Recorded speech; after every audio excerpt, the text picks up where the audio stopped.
Economics Awadh classes YouTube channel पे आपका स्वागत है। आज की क्लास में हम लोग जून 2014 का नेट जेआरएफ पेपर सॉल्व करेंगे। यह पेपर रिवीजन की दृष्टि से महत्वपूर्ण है तथा आगामी शिक्षक भर्ती परीक्षा TGT, PGT, NET, JRF, KVS, NVS, assistant professor exam, RPSC first and second grade exam में यहाँ से प्रश्न मिलने की संभावना है। तो आज का जो यह पेपर है अर्थशास्त्र का यूजीसी नेट का पेपर 2014 का पेपर है। 2014 के इस पेपर में यूजीसी नेट संस्था द्वारा क्या क्या प्रश्न अर्थशास्त्र में पूछे गए थे, तो आज की इस वीडियो में देखते हैं और समझने का प्रयास करते हैं। तो क्लास स्टार्ट करते हैं और देखते हैं क्या क्या नंबर प्रश्न हैं। 1 नंबर प्रश्न जो है वह है, निम्नलिखित में से किसने उपयोग, मूल्य और विनिमय मूल्य के बीच भेद किया है और हीरे और जल का प्रसिद्ध उदाहरण पेश किया है? Option A Adam Smith, B David Ricardo, C Alfred Marshall, D Karl Marx. तो उपयोग, मूल्य और विनिमय के बीच भेद प्रकट करने वाले जो अर्थशास्त्री हैं वह अल्फ्रेड मार्शल और एडम स्मिथ दोनों हैं, लेकिन हीरे और जल का जो उदाहरण लिया गया है वह प्रोफेसर एडम स्मिथ द्वारा लिया गया है। एडम स्मिथ ने उपयोग मूल्य और विनिमय मूल्य के बीच भेद को हीरे और जल के प्रसिद्ध उदाहरण से प्रस्तुत करने का प्रयास किया। लेकिन जब उपयोग मूल्य और विनिमय मूल्य को हीरा और जल के उदाहरण से एडम स्मिथ प्रस्तुत कर रहे थे, तो एडम स्मिथ हीरा और जल विरोधाभास में फंस जाते हैं, उसका संतोषजनक उत्तर नहीं दे पाते हैं। तो मार्शल हीरा और जल विरोधाभास को ह्रासमान सीमांत उपयोगिता के आधार पर स्पष्ट करने का प्रयास करते हैं। मार्शल क्या बताते हैं? हीरा और जल का जो विरोधाभास है उसको संतुष्ट करने के लिए या उस विरोधाभास को हल करने के लिए मार्शल बताते हैं कि पृथ्वी पर जल की मात्रा अधिक होती है, इसलिए उसकी सीमांत उपयोगिता कम होती है, इसलिए जल को कीमत कम दिया जाता है। अर्थात किसी वस्तु को जो कीमत दी जाती है वह कुल उपयोगिता के आधार पर ना देकर उसकी या वस्तु की सीमांत उपयोगिता के आधार पर दिया जाता है। हीरे की धरती पर उपलब्धता कम होती है, इसलिए सीमांत उपयोगिता ऊंची होती है, इसलिए हीरे की कीमत ऊंची होती है। इस प्रकार से हीरा जल विरोधाभास समस्या का समाधान मार्शल ह्रासमान सीमांत उपयोगिता नियम के आधार पर करते हैं। तो यहाँ से 2 क्वेश्चन मिले। एक तो जो पूछा गया हीरा और जल का प्रयोग करते हुए उपयोग मूल्य और विनिमय मूल्य के बीच भेद किसने या किस अर्थशास्त्री ने दिया? तो एडम स्मिथ ने दिया। और दूसरा जो प्रश्न मिला वह मिला उपयोग मूल्य और विनिमय मूल्य के बीच जो विरोधाभास है उसको किस अर्थशास्त्री ने सुलझाया? तो मार्शल ने सुलझाया। और मार्शल ने हीरा और जल विरोधाभास सुलझाने के लिए किस नियम का प्रयोग किया? तो ह्रासमान सीमांत नियम का प्रयोग मार्शल द्वारा किया गया। तो इस प्रकार से 1 नंबर जो प्रश्न है इसका सही आंसर 1 है। 1 का मतलब ए है। अगला प्रश्न है, दो उपभोक्ता ए और बी और 2 वस्तुएं एक्स और वाई की अर्थव्यवस्था में उत्पादन और विनिमय का सामान्य संतुलन तब होगा जब MRT XY बराबर MRA XY बराबर MRS BXY होगा। तो यह डी ऑप्शन में दिया गया है। इस प्रकार से उत्पादन और विनिमय का सामान्य संतुलन MRTS XY बराबर MRS बराबर MRS A और B XY जब बराबर होंगे तो उपभोक्ता ए और बी और एक्स और वाई वस्तु के लिए अर्थव्यवस्था में संतुलन में होगा। अगला 3 नंबर प्रश्न है, जब आय प्रभाव प्रतिस्थापन प्रभाव से ज़्यादा शक्तिशाली बन जाता है तो श्रम आपूर्ति वक्र कैसा होता है? धनात्मक रूप से ढलवा होगी, ऋणात्मक रूप से ढलवा होगी, पीछे की ओर मुड़ेगी, ऊपर की ओर चढ़ेगी। तो जब आय प्रभाव प्रतिस्थापन प्रभाव से ज़्यादा शक्तिशाली होता है, ऐसी कंडीशन में जो श्रम का आपूर्ति वक्र है वह पीछे की ओर मुड़ी हुई होती है। सी ऑप्शन में दिया गया है। पीछे की ओर मुड़ी होने का मतलब हुआ कि श्रम और मजदूरी में कुछ संबंध बताने की प्रयास किया जा रहा है, जिसमें साधारण तौर पर श्रम का पूर्ति वक्र बाएं से दाएं ऊपर की ओर ढालू होता है। बाएं से दाएं ऊपर की ओर ढालू होता है श्रम का पूर्ति वक्र, किंतु कई बार श्रम का पूर्ति वक्र बाईं ओर पीछे की ओर मुड़ा हुआ वक्र के रूप में भी पाया जाता है। इसका अर्थ होता है कि मजदूरी की दर बढ़ने पर श्रम की पूर्ति कम हो जाती है। अच्छा, मजदूरी की दर बढ़ने पर श्रम की पूर्ति क्यों कम हो जाती है? और मजदूरी की दर बढ़ने पर ही श्रम का पूर्ति वक्र जो है पीछे की ओर मुड़ा हुआ होता है। और पूर्ति क्यों कम हो जाती है श्रम की पूर्ति? तो मजदूरी दर बढ़ने पर श्रम की पूर्ति कम होने के कई कारण हैं, जिनमें काम के इच्छुक श्रमिकों की संख्या में कमी आती है, अर्थात मजदूरी बढ़ने पर परिवार के जो बच्चे, बूढ़े और महिलाएं जो काम कर रही थी वह काम बंद कर देती हैं, इसलिए श्रम की पूर्ति में कमी आती है जब मजदूरी दर बढ़ती है। इसके अलावा काम आराम अनुपात में भी जब परिवर्तन देखा जाता है, मजदूरी बढ़ने पर क्या होता है कि श्रमिक उपभोग के लिए आराम चाहता है, इसलिए वह काम की जगह आराम को महत्व देता है, इसलिए श्रम की पूर्ति कम हो जाती है, अर्थात बाजार में श्रम कम हो जाता है। ऊंची मजदूरी दर पर श्रम की पूर्ति कम हो जाती है, तो श्रम का पूर्ति वक्र बाईं ओर पीछे की ओर मुड़े हुए वक्र की आकृति का हो जाता है। तो जब श्रम की पूर्ति कम हो जाती है तो यह वक्र ऐसा होता है, तो इस तरह से मुड़ जाता है। या श्रम का पूर्ति है, एक्स अक्ष पर श्रम की पूर्ति वक्र हो जाएगी एक्स अक्ष पर, और यह मजदूरी हो जाएगी। तो जब मजदूरी बढ़ जाती है तो ऐसी कंडीशन में क्या होता है, श्रम का पूर्ति वक्र पीछे की ओर मुड़ जाता है। तो इस प्रकार से जब आय प्रभाव प्रतिस्थापन प्रभाव से ज़्यादा शक्तिशाली बन जाता है तो श्रम का पूर्ति वक्र पीछे की ओर मुड़ जाता है। बी ऑप्शन सही है। अगला है 4 नंबर प्रश्न, अभिकथन ए, एकाधिकारी के लिए आपूर्ति वक्र की अवधारणा कोई अर्थ नहीं रखती।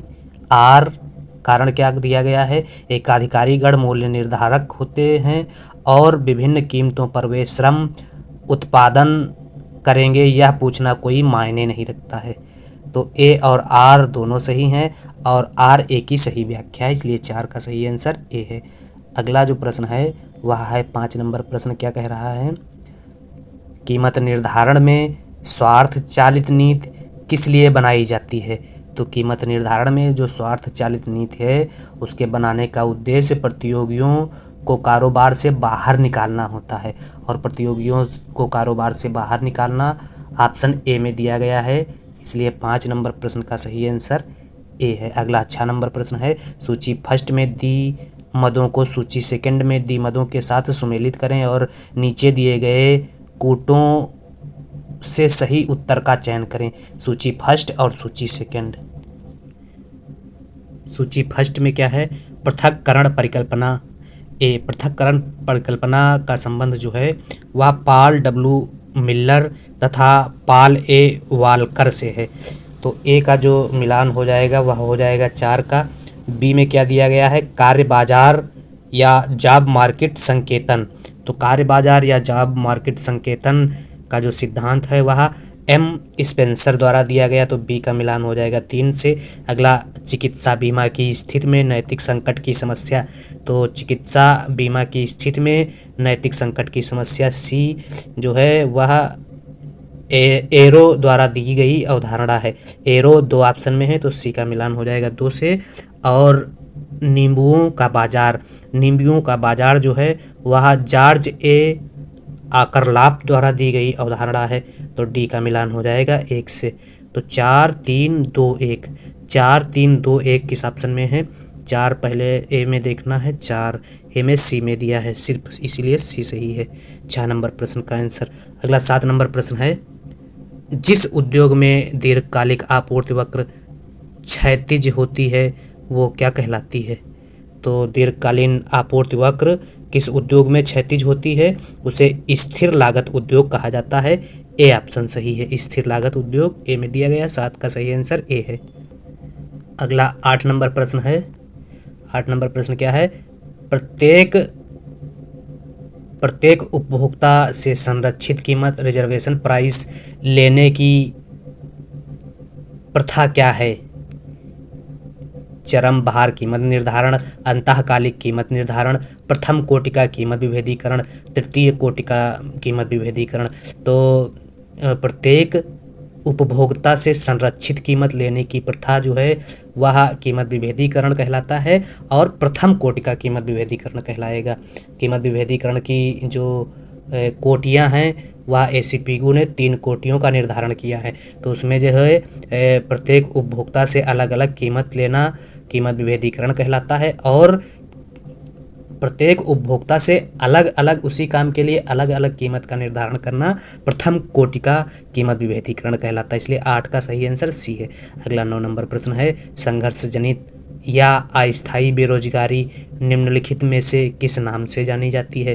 तो संघर्ष जनित या अस्थायी बेरोजगारी जो है वह टर्नओवर बेरोजगारी के नाम से जानी जाती है।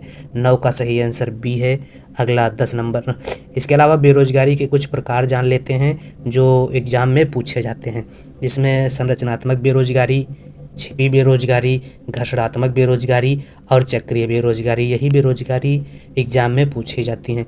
तो संरचनात्मक बेरोजगारी किसे कहते हैं? तो औद्योगिक क्षेत्र में संरचनात्मक परिवर्तनों के परिणाम स्वरूप उत्पन्न होने वाली बेरोजगारी को संरचनात्मक बेरोजगारी कहते हैं। संरचनात्मक बेरोजगारी दीर्घकालीन प्रवृत्ति की होती है, और भारत में जो बेरोजगारी का स्वरूप है वह संरचनात्मक बेरोजगारी ही है।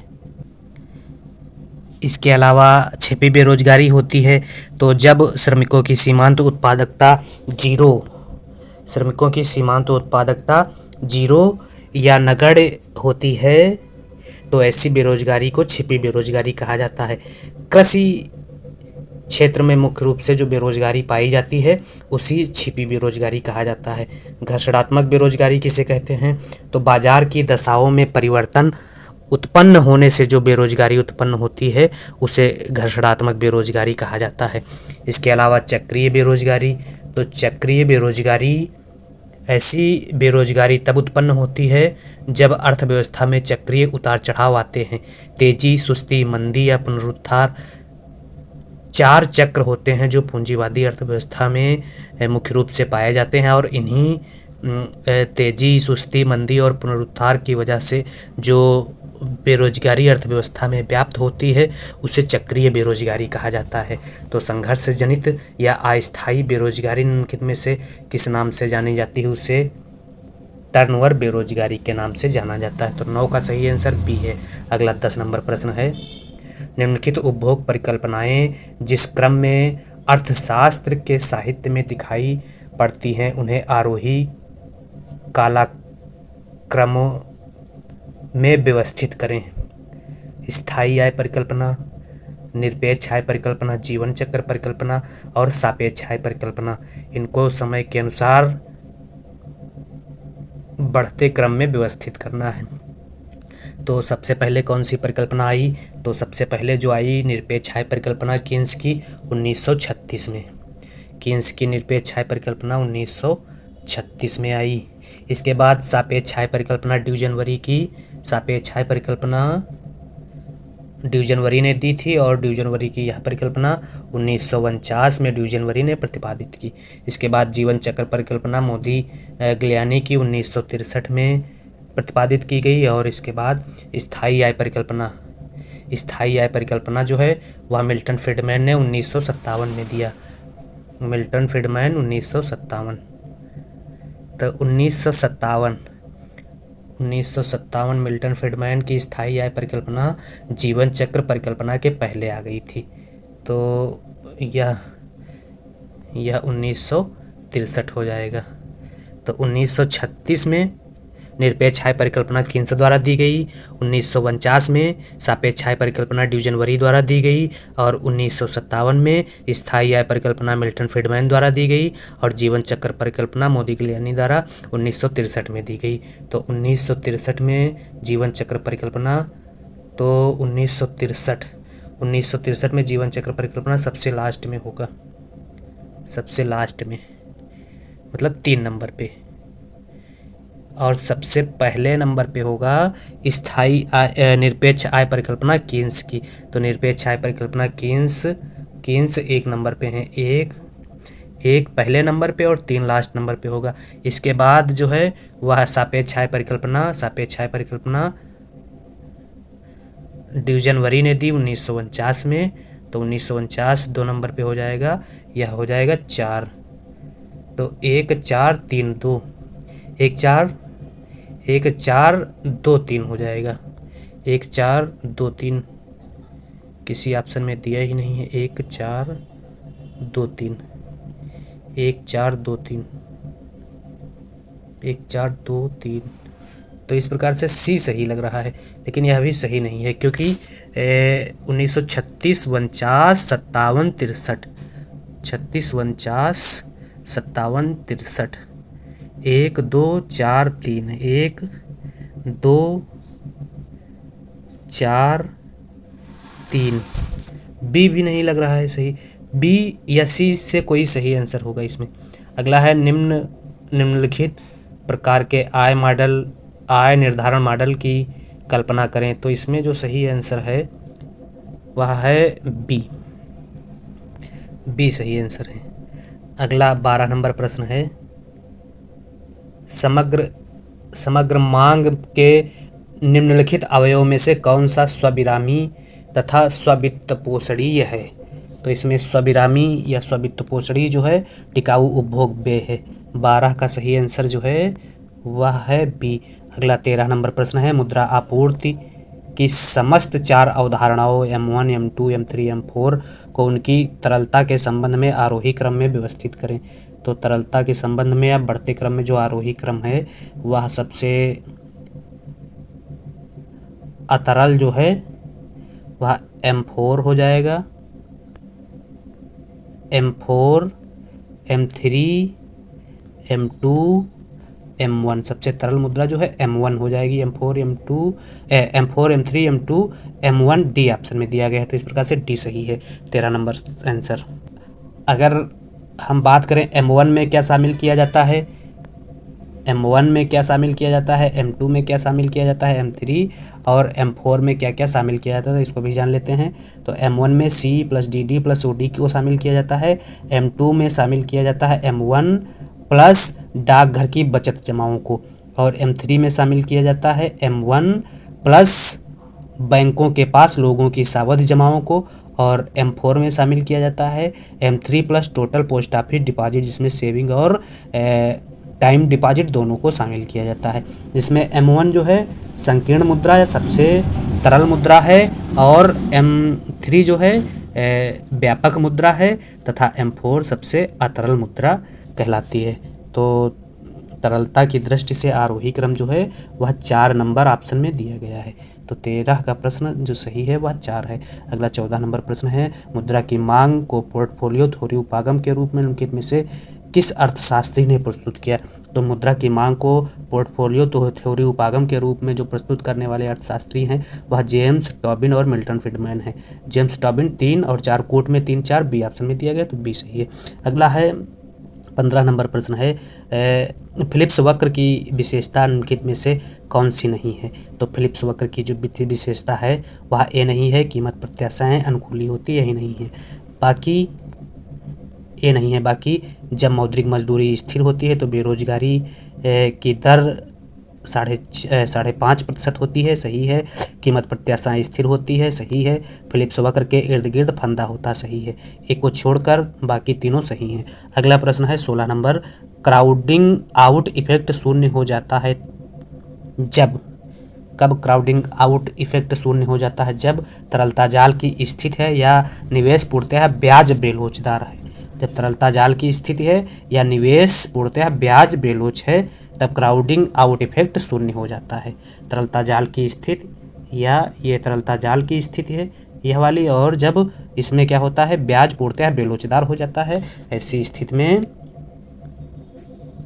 स्थिति में क्या होता है क्राउडिंग आउट इफेक्ट शून्य हो जाता है। अगला प्रश्न है 17 नंबर, भावी पीढ़ी की आवश्यकताओं को संकट में डाले बगैर वर्तमान पीढ़ी की आवश्यकताओं को पूरा करना क्या कहलाता है? आर्थिक विकास, आर्थिक समृद्धि, सामाजिक विकास, धारणीय विकास। तो यह कहलाएगा धारणीय, सतत या संपोषणीय विकास। तो धारणीय विकास ऑप्शन सी में, सस्टेनेबल डेवलपमेंट 17 का सी सही है। अगला 18 नंबर प्रश्न है, हायर-डोमर मॉडल में पूर्ण क्षमता या सामर्थ्यता समृद्धि दर को निम्नलिखित नाम से भी जाना जाता है। तो पूर्ण क्षमता या सामर्थ्यता समृद्धि दर जो है वह अभिष्ट समृद्धि दर के नाम से भी जानी जाती है, और अभिष्ट समृद्धि दर बी ऑप्शन में है। तो 18 का सही आंसर बी है। अगला 19 नंबर, एचडीआई के आविष्कारक हैं। तो एचडीआई के आविष्कारक जो हैं मेघनाथ देसाई और अमर्त्य सेन दिए गए ऑप्शनों में हैं। इसके अलावा महबूब उल हक तथा सिंगर एवं हंस का भी योगदान है।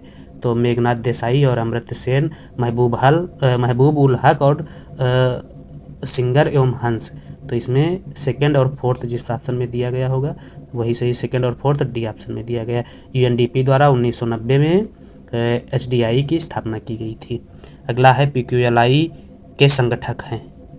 तो पीक्यूएलआई के जो संगठक हैं उनमें शिशु मृत्यु दर, 1 वर्ष की आयु पर जीवन प्रत्याशा और 15 वर्ष की आयु पर मौलिक साक्षरता, सेकंड, थर्ड और फोर्थ शामिल है। सेकंड, थर्ड और फोर्थ, सेकंड,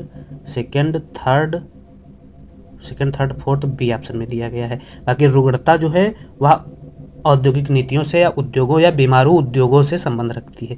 अगला है 21 नंबर प्रश्न है, सभी आर्थिक घटनाएं समाज में विभिन्न वर्गों और समूहों के बीच अनवरत आर्थिक संघर्ष का परिणाम होती हैं। अभिकथन हो गया।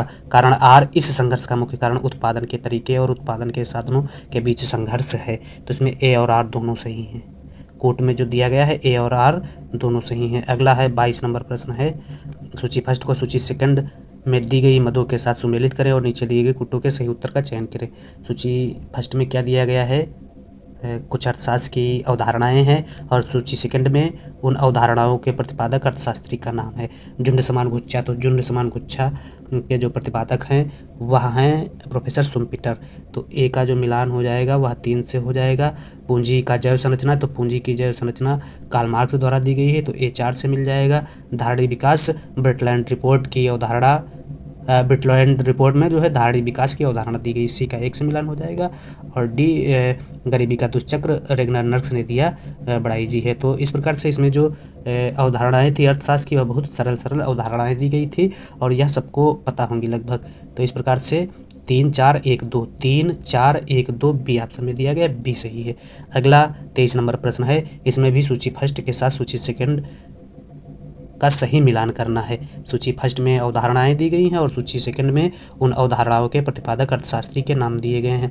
निम्न स्तरीय संतुलन फंदा, तो निम्न स्तरीय संतुलन फंदा यह नेल्सन द्वारा दी गई अवधारणा है।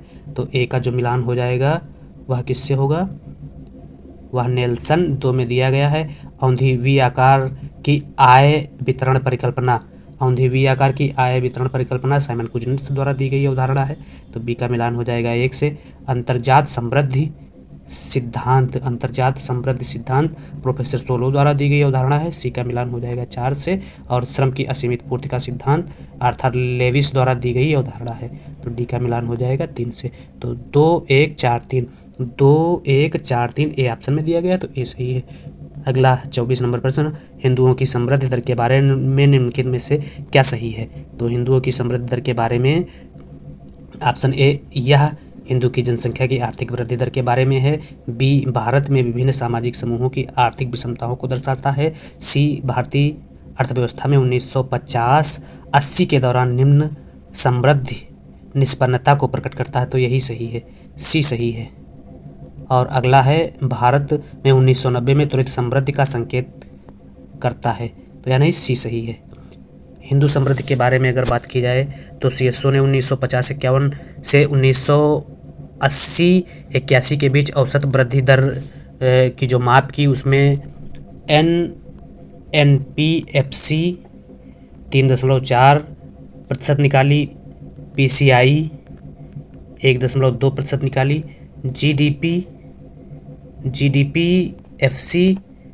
3.5% बताई गई। इस वृद्धि को अत्यंत ही निराशाजनक वृद्धि के रूप में देखा गया। इस वृद्धि से यह जो आर्थिक वृद्धि सीएसओ द्वारा बताई गई, इन वृद्धि से बहुत से अर्थशास्त्री खुश नहीं थे, जिसमें मुख्य रूप से प्रोफेसर राजकृष्णा थे। तो प्रोफेसर राजकृष्णा ने खुद एक डेटा प्रस्तुत किया, वह भी इन्हीं नतीजों पर पहुंचा।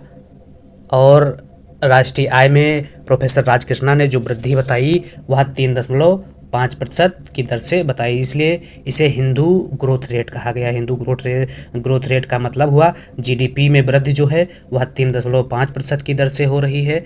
एनआई नेशनल इनकम, राष्ट्रीय आय में वृद्धि 3.5% की दर से हो रही है। इसलिए हिंदू ग्रोथ रेट का जो समय है वह 1950 से 1980-81 के बीच माना जाता है। इस प्रकार से इसका जो सही आंसर है वह सी है 24 नंबर प्रश्न का। अगला 25 नंबर क्वेश्चन है, भारत में आर्थिक सुधारों की सफलता के बारे में गलत कथन ज्ञात कीजिए। तो ए, जननांकी लाभांश के फायदे, सकल घरेलू बचतों में कारपोरेट क्षेत्र का वर्धित हिस्सा, चालू खाते के घाटे का संकुचित होना, जनसंख्या वृद्धि दर का धीमा होना। तो भारत में आर्थिक सुधारों की सफलता के बारे में गलत कथन जो है जननांकी लाभांश के फायदे हैं। तो 25 नंबर प्रश्न का सही आंसर जननांकी लाभांश गलत कथन है, तो जनसंख्या वृद्धि दर का धीमा होना हो जाएगा। डी ऑप्शन सही है, ए नहीं डी सही है। अगला है 26 नंबर प्रश्न, भारतीय औद्योगिक उत्पादन सूचकांक में न सम्मिलित की जाने वाली गतिविधि बताएं। तो भारतीय औद्योगिक सूचकांक में विनिर्माण शामिल किया जाता है, खनन और विद्युत शामिल किया जाता है, विनिर्माण को शामिल नहीं किया जाता है। विनिर्माण बी ऑप्शन में है। तो 26 नंबर प्रश्न का सही आंसर बी है। अगला 27 नंबर प्रश्न, किस उद्योग का अधिक विकास भविष्य में औद्योगिक विकास के लिए धनात्मक संकेत देता है? पूंजीगत वस्तुओं का उद्योग। तो इसमें पूंजीगत वस्तुओं का उद्योग ही भविष्य में औद्योगिक विकास के लिए धनात्मक संकेत देता है। ए सही। 27 का 28। वह पद्धति कौन सी है जो भारत में NSSO द्वारा बेरोजगारी के आकलन के लिए उपयोग नहीं की जा रही है? तो चालू मासिक परिस्थिति जो है वह प्रयोग नहीं की जा रही, बाकी चालू दैनिक परिस्थिति, चालू साप्ताहिक परिस्थिति और गौड़ या प्रायिक प्राधान परिस्थिति जो है प्रयोग की जा रही है। तो जो नहीं प्रयोग की जा रही है वही पूछा गया है, तो ये नहीं प्रयोग की जा रही है चालू मासिक परिस्थिति, इसलिए 28 का सही आंसर ये है। अगला 29 नंबर प्रश्न है, प्रत्येक वित्तीय वर्ष में व्यय की प्रत्येक मद के पुनर्मूल्यांकन करने के पश्चात बजट बनाने की प्रक्रिया को कहते हैं। तो इसे प्रत्येक वित्तीय वर्ष में व्यय की प्रत्येक मद को पुनर्मूल्यांकन, मतलब जीरो से जब पुनर्मूल्यांकन करके जीरो से कोई नया बजट प्रस्तुत किया जाता है तो उसे शून्य आधारित बजट कहा जाता है। डी ऑप्शन सही है। और शून्य आधारित बजट की अवधारणा 1970 में प्रतिपादन करने वाले अर्थशास्त्री का नाम पीटर ए पायर था, और भारत में शून्य आधारित बजट की अवधारणा 1987-88 में लागू की गई थी। तो इस प्रकार से इसका सही आंसर डी है। अगला है मानव विकास रिपोर्ट के अनुसार जो है, इसमें मानव विकास रिपोर्ट 2011 के अनुसार पूछा गया है, तो इसमें सही हो जाएगा उड़ीसा, गुजरात, बिहार और तमिलनाडु, डी ऑप्शन। अगला प्रश्न है 31 नंबर, दो राष्ट्रों के बीच वस्तु के सापेक्ष कीमतों में अंतर को निम्नलिखित में अंतर पर आधारित किया जा सकता है। तो साधन उपलब्धता, प्रौद्योगिकी रुचि इनमें कोई नहीं। तो 31 नंबर प्रश्न है, इसका सही आंसर है दो राष्ट्रों के बीच वस्तु की सापेक्ष कीमत में अंतर को निम्नलिखित में अंतर पर आधारित किया जा सकता है। साधन उपलब्धता, प्रौद्योगिकी रुचि इनमें से कोई नहीं। तो यह सभी सही है 31 में, ये सभी सही है 31 में सभी सही हैं। अगला 32 नंबर प्रश्न है, किस प्रकार के व्यापार की व्याख्या हेक्सर-ओलिन मॉडल द्वारा नहीं की गई है? तो बड़े पैमाने की किफ़ायतों पर आधारित व्यापार, अंतर उद्योग व्यापार, अनुकरणात्मक अंतराल तथा उत्पाद चक्रीय आधारित व्यापार डी। तो इनमें से सभी की जो व्याख्या है वह हेक्चर रोलिन द्वारा की गई है, डी सही है। यूरो करेंसी का उदाहरण है, तो यूरो करेंसी का उदाहरण जो है यूएस के बाहर डॉलर निक्षेप, यूरो करेंसी उदाहरण है यूएस के बाहर डॉलर निक्षेप। अगला 34 नंबर प्रश्न है, भारत में भुगतान संतुलन के घाटे या अतिरेक को निम्न के निवल संतुलन द्वारा मापा जाता है। तो भारत में भुगतान संतुलन के घाटे या अतिरेक को चालू खाता, पूंजी खाता, एसडीआर आवंटन या सांख्यिकीय विसंगत सभी के द्वारा मापा जाता है, सभी के द्वारा। डी ऑप्शन सही, 34 का सही आंसर डी है। अगला 35 नंबर प्रश्न है, यदि घरेलू उपभोक्ताओं की मांग असीम मात्रा में लोचदार और विदेशी उत्पादक की आपूर्ति पूर्णतया बेलोचदार है तो पूरा का पूरा शुल्क विदेशी उत्पादक द्वारा दिया जाएगा, विदेशी उत्पादक द्वारा दिया जाएगा, यह बी में सही है। अगला है, भारतीय रिजर्व बैंक ने किस वर्ष भारतीय रुपये को वस्तु और सेवाओं के संबंध में चालू खाता लेन देन में पूर्णतः परिवर्तनीय किया? 1994। 36 का सही आंसर सी है। अगला 37 नंबर प्रश्न है, मौद्रिक उपागम के अनुसार राष्ट्र की करेंसी का पुनर्मूल्यांकन। तो राष्ट्र की करेंसी का जब पुनर्मूल्यांकन किया जाएगा तो उससे मुद्रा के लिए राष्ट्र की मांग कम होगी, मुद्रा के लिए राष्ट्र की मांग या राष्ट्र के लिए मुद्रा की मांग कम होगी, राष्ट्र के लिए मुद्रा की मांग कम होगी, राष्ट्र की मुद्रा आपूर्ति कम होगी। तो राष्ट्र की मुद्रा आपूर्ति कम होगी या राष्ट्र के, डी ऑप्शन सही है 37 का, 37 सही डी। इसको एक बार चेक कर लीजिए आप लोग 37। अगला है 38 नंबर है, निम्नलिखित को कालानुक्रमित क्रम में व्यवस्थित करें। तो कालानुक्रमित क्रम में व्यवस्थित करने पर Meston award first number, Meston award first मतलब 4 हो जाएगा, मेस्टन एवार्ड, फिर नीमियर एवार्ड सेकंड, फिर सरकार एवार्ड फर्स्ट और फिर देशमुख एवार्ड थर्ड। तो 4 सेकंड फर्स्ट थर्ड किस कूट में दिया गया है? 4 सेकंड फर्स्ट थर्ड 39।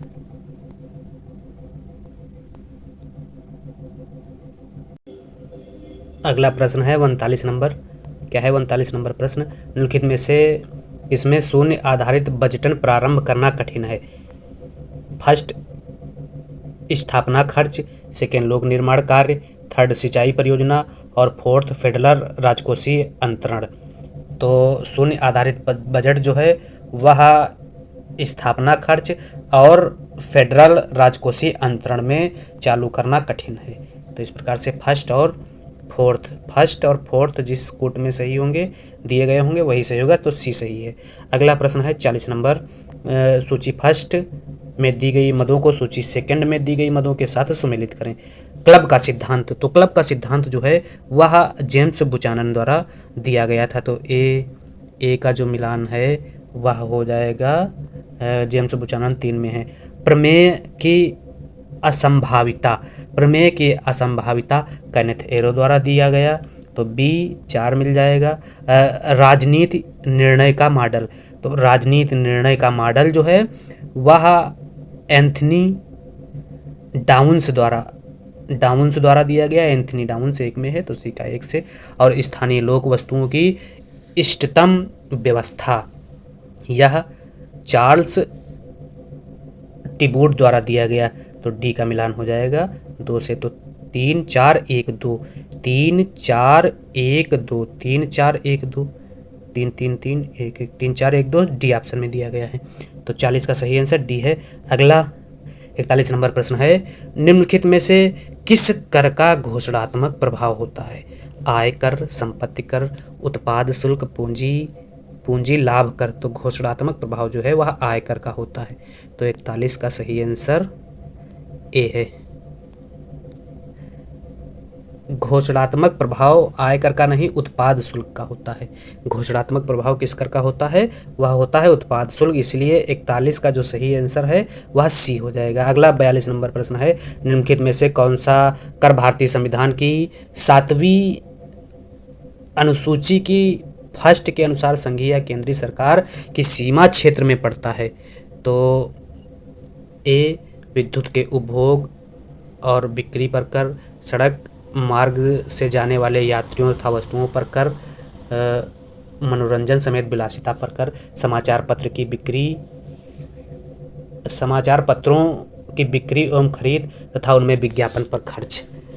तो समाचार पत्रों की बिक्री और विज्ञापन पर खर्च जो है वह संविधान की 7वीं अनुसूची की सेकेंड अनुसूची में शामिल किया गया है, जो डी ऑप्शन में दिया गया है, इसलिए 42 का सही आंसर डी। अगला 43 नंबर प्रश्न है, वस्तु के वजन, आकार या नाप के अनुसार लगाया गया कर क्या कहलाता है? यथामूल कर, परिणाम परक कर, एकल कर, दोहरा कराधान। तो वस्तु के वजन, आकार या नाप के अनुसार लगाया गया कर जो है वह परिणाम परक कर कहलाता है। 43 बी सही है। अगला 44, कर भार पर मसग्रेव का विचार निम्न में से कौन सा है? ए अंतिम करदाता पर कर निर्धारण, बी औपचारिक तथा प्रभावपूर्ण कर भार, सी बजट नीति में परिवर्तनों के कारण निजी उपयोग हेतु आय के वितरण में परिवर्तन, कर का अंतिम प्रत्यक्ष मौद्रिक भार। तो कर भार पर मसग्रेव का विचार जो है वह है बजट नीति में परिवर्तन के कारण निजी उपयोग हेतु आय के वितरण में परिवर्तन। तो इस प्रकार से सी सही है 44। अगला 45 नंबर गणितीय माध्य 45 है, बहुलक 48 है। तो 48 दिए होने पर माध्यिका, तो माध्यिका ज्ञात करने के लिए एक सूत्र होता है, बहुलक ज्ञात करने के लिए उसी से सब निकल आते हैं। चाहे माध्यिका निकालना हो, चाहे समांतर माध्य निकालना हो, चाहे बहुलक निकालना हो, वह सूत्र होता है z बराबर 3m इंटू 2x बार। तो z कितना दिया गया है? बहुलक 48 दिया गया है, बराबर 3m हमें निकालना है, 2 गुणे x बार कितना दिया गया है, मतलब माध्य 45 दिया गया है। तो 3m बराबर ये 45 का 2 से गुणा करेंगे तो 90 हो जाएगा, -90, और ये माइनस इधर 48 आ जाएगा। तो इस प्रकार से 3m बराबर, इसको जोड़ेंगे तो यह हो जाएगा 138, तो भाग करेंगे m बराबर 138/3, तो हो जाएगा 46 आंसर। 46 दिया है कि नहीं दिया है? 46 ए ऑप्शन में दिया गया है, तो इस प्रकार से ए सही है। अगला 46 नंबर प्रश्न है, 45 का सही आंसर 46 है, ए ऑप्शन में दिया गया है। अगला 46 नंबर प्रश्न है, यदि दो घटनाएं ए और बी पारस्परिक रूप से अपवर्जक हैं तो ए पी ए या बी है, तो पी ए या पी बी हो जाएगा पी प्रायिकता ए की प्लस प्रायिकता बी की, सी ऑप्शन सही है। अगला 47 नंबर प्रश्न है, सतत प्रसरण का विश्लेषण निम्नलिखित का उपयोग करके किया जाता है। टी परीक्षण, जेड परीक्षण, का स्क्वायर परीक्षण, एफ परीक्षण। तो प्रसरण का विश्लेषण जो है वह एफ परीक्षण के द्वारा किया जाता है, परीक्षण का प्रयोग करके किया जाता है, इसलिए इसका 47 का सही आंसर डी है। अगला 48 नंबर प्रश्न है, व्यवस्थित प्रतिचयन का तात्पर्य है कि पहली मद या यादृच्छिक रूप से चयन किया जाता है और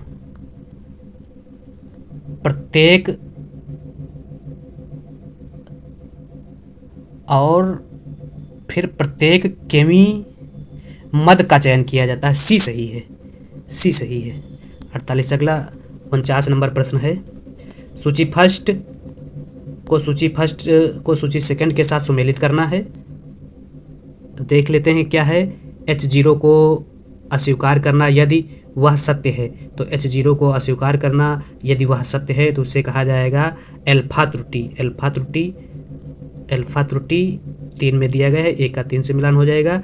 H0 को स्वीकार करना यदि वह मिथ्य है तो उसको कहा जाएगा बीटा त्रुटि। बीटा त्रुटि 1 में है, और H0 मिथ्य है उसे अस्वीकार करने की संभाविता क्या हो जाएगी, तो हो जाएगी 1 माइनस बीटा त्रुटि। सी का 1 4 से मिलान हो जाएगा, और यादृच्छिक बल के कारण प्रतिचयन परिवर्तिता का मापन यह हो जाएगा मानक त्रुटि, 2 से मिलान हो जाएगा। तो इस प्रकार से A3 B1 C4 और D2 हो जाएगा। 3 1 4 2 3 1 4 2 डी ऑप्शन में है। 49 का सही आंसर डी है। अगला 50 नंबर प्रश्न है, अभिकथन ए सूचकांक निर्मित करने के लिए ज्यामितीय माध्य को सैद्धांतिक रूप से श्रेष्ठ औसत समझा जाता है, और कारण आर यदि प्रेक्षणों की परास या सीमा काफ़ी बड़ी है तो ज्यामितीय माध्य का उपयोग किया जाता है। अभिकथन ए और कारण आर दोनों दिया गया है, तो इसमें ए और आर दोनों सत्य हैं, परंतु आर ए की सही व्याख्या नहीं है। बी सही है 50 नंबर प्रश्न का आंसर। इस प्रकार से आज की इस क्लास में हम लोगों ने यूजीसी नेट परीक्षा जून 2014 अर्थशास्त्र का पेपर सॉल्व किया। यहाँ से प्रश्न आगामी शिक्षक भर्ती परीक्षा और नेट के एग्ज़ाम में पूछे जाने की संभावना है, क्योंकि बहुत ही स्तरीय प्रश्न नेट के एग्ज़ाम में पूछे जाते हैं और रिपीट होने के ज़्यादा चांस रहते हैं, खासकर टीजीटी और पीजीटी के एग्ज़ाम में। तो इसलिए हम डेली एक क्वेश्चन लगभग यूजीसी नेट का सॉल्व कर रहे हैं। इसलिए आप लोग भी साथ में पेपर सॉल्व करिए और देखिए कितने क्वेश्चन गलत हो रहे हैं और कितने सही हो रहे हैं।